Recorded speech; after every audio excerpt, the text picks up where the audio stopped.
सावरकरांचं, त्याच्यावर वाक्य लिहिली आहेत, सावरकरांचे शब्द आहेत.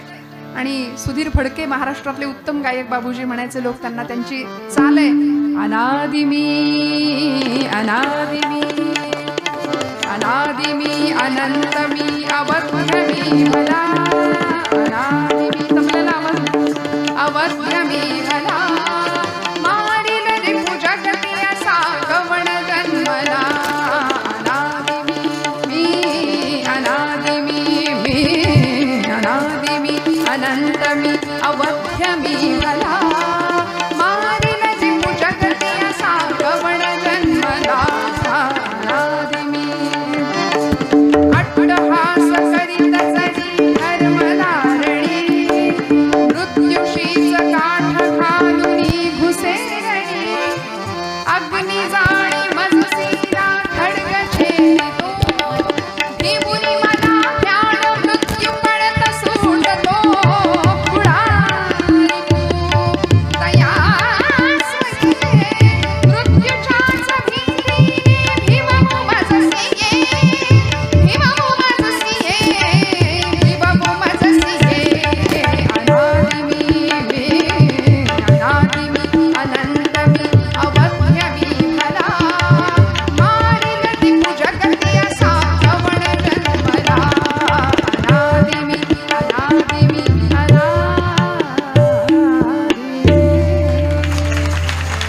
मी अनादि आहे, मी अनंत आहे. आणि खटला चालला मुंबईच्या डोंगरीला नावाच्या ठाण्याजवळ असलेलं ते कारागृह, तिथे त्यांना कैदेत टाकलं गेलं. 50 वर्ष काळ्या पाण्याची शिक्षा सुनावली गेली. आणि आता शिक्षा होती अंदमानची काळं कोठडी. आपल्या सगळ्यांना इतिहास माहिती आहे, अंदमानची 50 वर्षाची काळं कोठडी. पण त्याआधी मुंबईला एका तुरुंगात असताना बायको भेटायला आली आहे, पतिनिष्ठा ऐका. बायको भेटायला आली आहे आणि तिने विचार केला होता की आपला नवरा परदेशात गेलाय, बॅरिस्टरीचा झगा पांघरून येईल, पैसा मिळवू, थाटात संसार करू, प्रपंच करू. अहो, त्यांनी काही स्वप्न बघितली नसतील का? मस्त 2 BHK 4 BHK घ्यायचा, बंगला बांधायचा, जागा घ्यायची, जमीन सगळं मस्त राहायचं आनंदात. काही नडलं होतं का सगळं हे करायचं? पण का केलं? ही निष्ठा होती, निष्काम, निश्चळी, विठ्ठली विश्वास, आपल्या ध्येयावरचा विश्वास, अढळता होती. ती पत्नी 18 वर्षाचं वय होतं, यमुना नाव तिचं. माई म्हणायचे सावरकर आपल्या बायकोला. आणि ती भेटायला आली सावरकरांना. सावरकर तुरुंगाच्या त्या सळीच्या मागे कैद्याच्या वेशातला साखळदंडांनी जखडलेला आपला नवरा तिने पाहिलं समोर.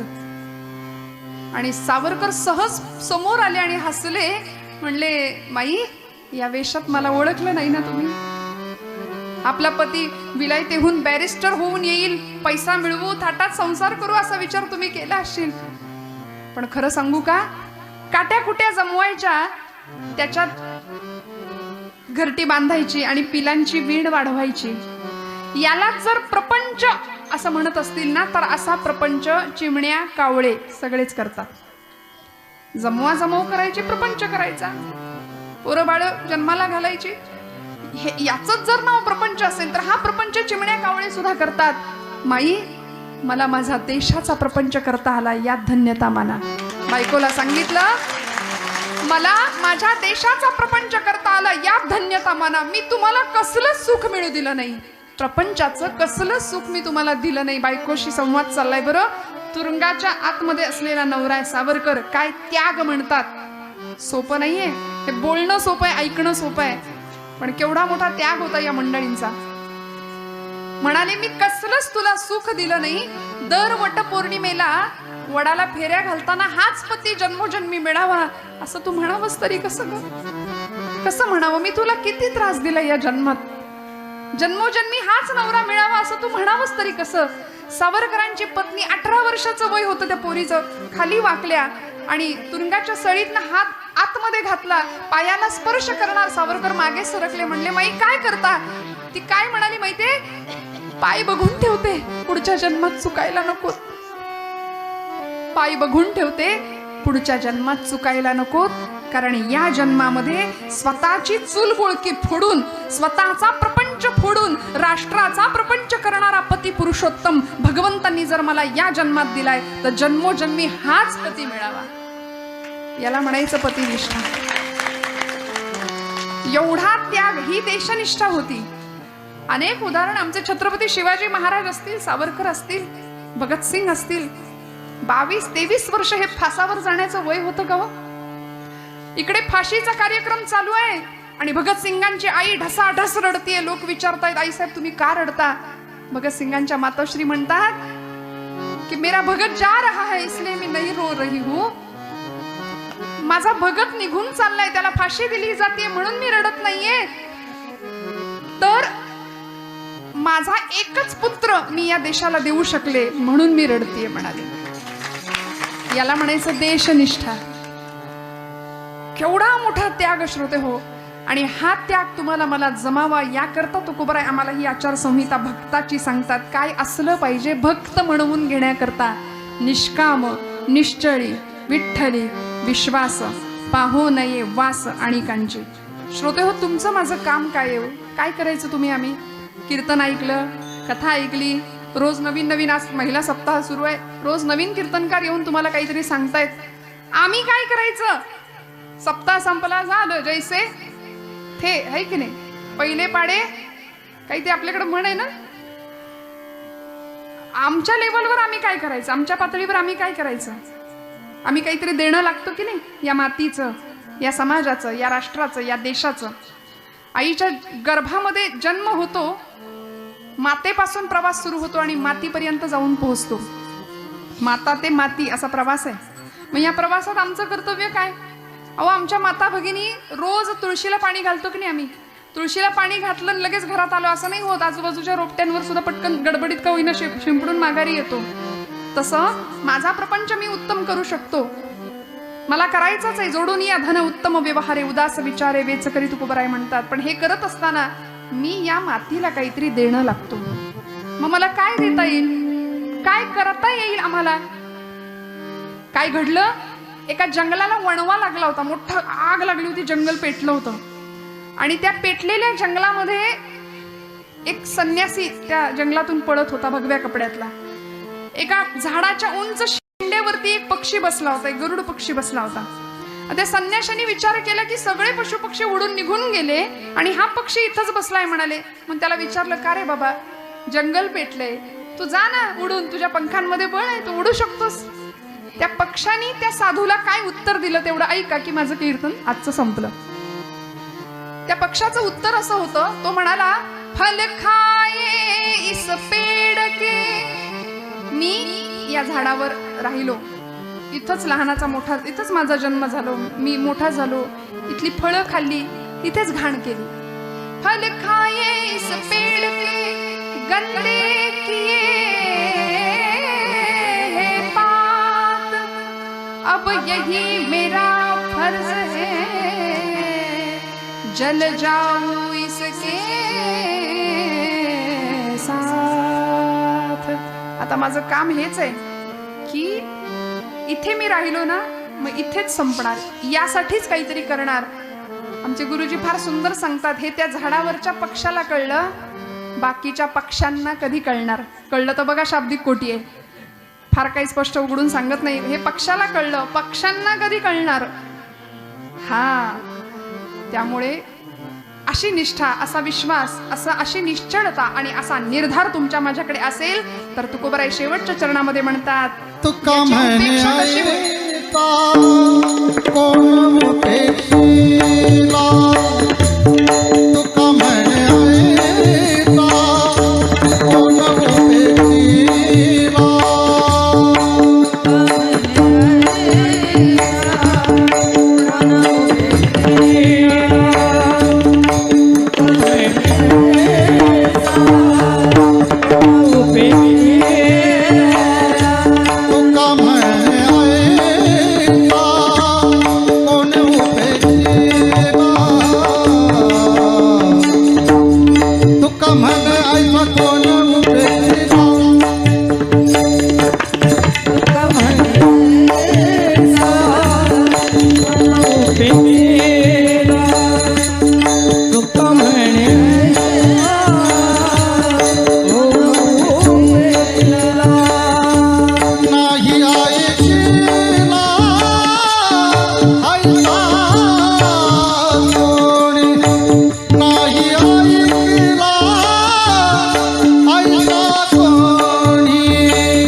पाहून यवाच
उपेक्षिला नाही ऐकियेला ऐसा कोणी. महाराज म्हणतात अशा भक्ताची उपेक्षा कधीच होत नाही, अशा भक्ताची फजिती कधीच होत नाही. अशा भक्ताला भक्त कायम सांभाळतो. कुठपर्यंत? निर्वाणी गोविंद असे मागे पुढे काहीच साकडे पडवणे दे. भगवंत पूर्णपणे जबाबदारी घेतो आपल्या भक्ताची. आणि म्हणून तुकोबरायांनी भक्त असण्याकरता काय काय नियम असावे लागतील हे आम्हाला आजच्या या भंगामध्ये सांगितलं. श्रोते हो, तुकोबराय ठामपणे शेवटच्या चरणात असं का म्हणाले असतील हो, की अशा भक्ताची उपेक्षा भगवंत कधीच करत नाही. मग हे जर संत आम्हाला सांगतायत तर त्यांच्यावर थोडासा विश्वास ठेवूया आणि डोळे झाकून समर्पण भावाने भक्ती करूया. तुका म्हणे ऐसा कोण उपेक्षिला नाही ऐकियेला ऐसा कोणी. ज्ञानेश्वर माऊली ज्ञानराज माऊली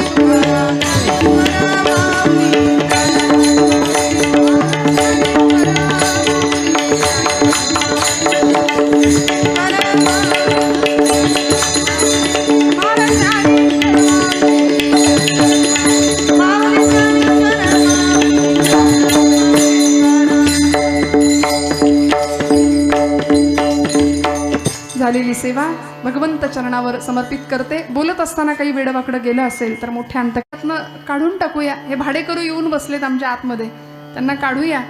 आणि मोकळं हृदय जर असेल ना तर भगवंत तिथे येतो. आता हृदय हे आपुले चौफाळून या भले. भगवंताला तिथे प्रतिष्ठित व्हावंसं वाटतं आणि भगवंत तिथे येतो. कोण आपल्याशी कसं वागतंय यापेक्षा आपण प्रत्येकाशी कसं वागतोय याची जबाबदारी घेऊया. भगवंताकडे तोंड करून आपण काय मागतो आणि ते झाल्यानंतर त्याच्याकडे पाठ केल्यानंतर आपण कसे वागतो यावर बऱ्याच गोष्टी अवलंबून असतात. त्यामुळे खूप भान ठेवून जगूया, वागूया. झालेली सेवा भगवंतावरच्या चरणी अर्पण करते आणि सेवेला विराम देते. जय विठ्ठल, जय जय विठ्ठल.